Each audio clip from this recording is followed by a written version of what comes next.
Барлықтарыңызға сәлем. Менің есімім Еркегүл.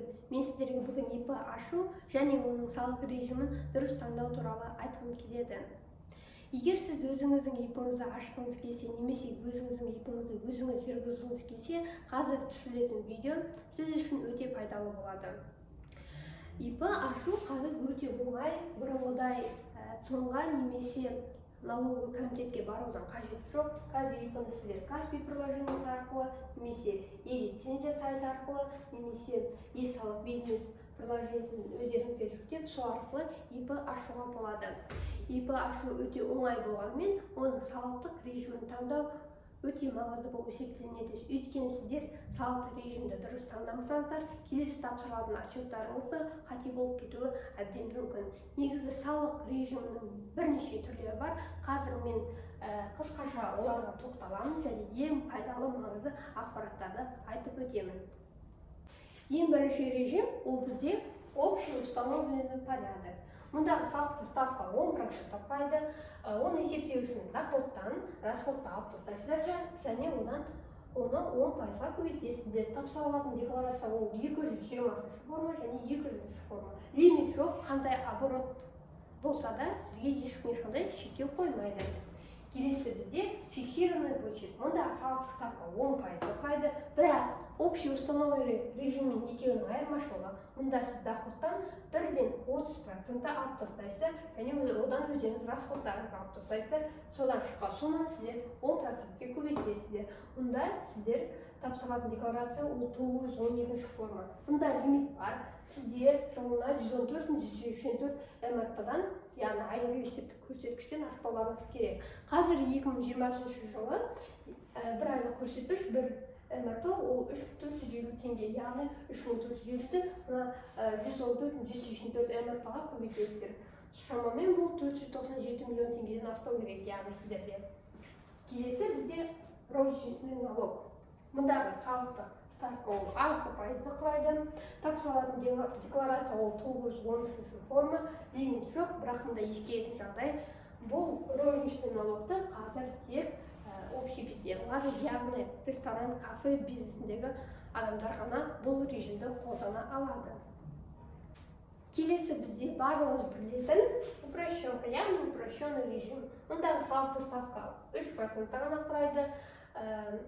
Жылына 2 рет 913 форманы тапсырасыздар.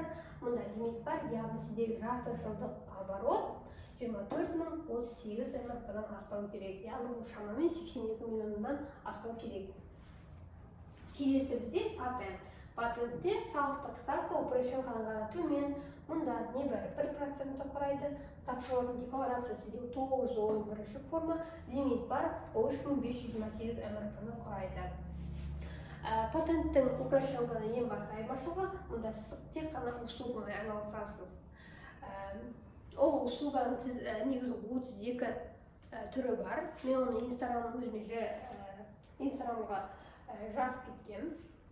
Мысалы, мұнда егер сіз маникюр, педикюрмен, такси қызметімен, немесе шаштараз қызметін айналысатын болсаңыз, сізге бұл патент режимі сәйкес келеді. Келесі бізде ол специальное мобильное приложение.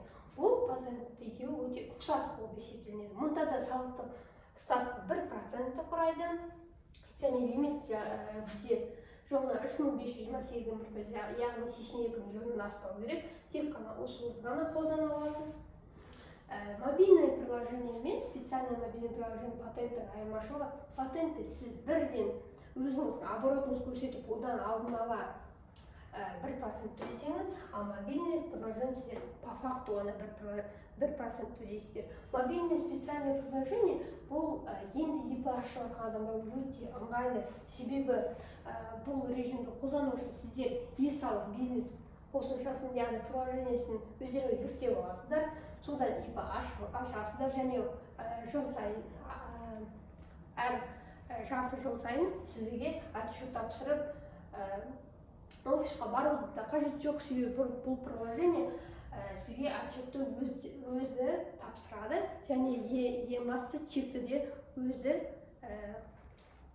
выбит етіп сіздерге көрсетеді. Келесі бізде крестьянское фермерское хозяйство. Мұнда салықтың ставкасы 0,05% ғана құрайды. Тапсырылатын декларация ол 920 форма. Яғни бұл өзі айтып отқандай, бұл режимді тек қана крестьянское және фермерское хозяйствосы бар адамдар ғана қолдана алады. Тағы бір айта кететін ақпарат, мына соңғы столбикке назар аударыңыздар. Мұнда ескеру керек жағдайлар жазылған. Яғни егер сізде общий установленный порядок фиксированный упрощенка болса, сіздердің обороттарыңыз жылына 20 мың МРП-ден асып кетсе, яғни 69 миллионнан асып кетсе, сіздер осы негізгі салық ставкасынан бөлек НДС төлейсіздер. Ол міндетті болып есептелінеді.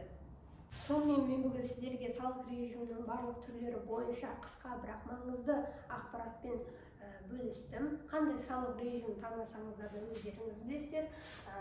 Барлық ақпараттарды мен жаңа ғана сіздерге түсіндіріп шықтым. Егер менің ұсынған сабағым сіздерге ұнаған болса, мен өте қуаныштымын.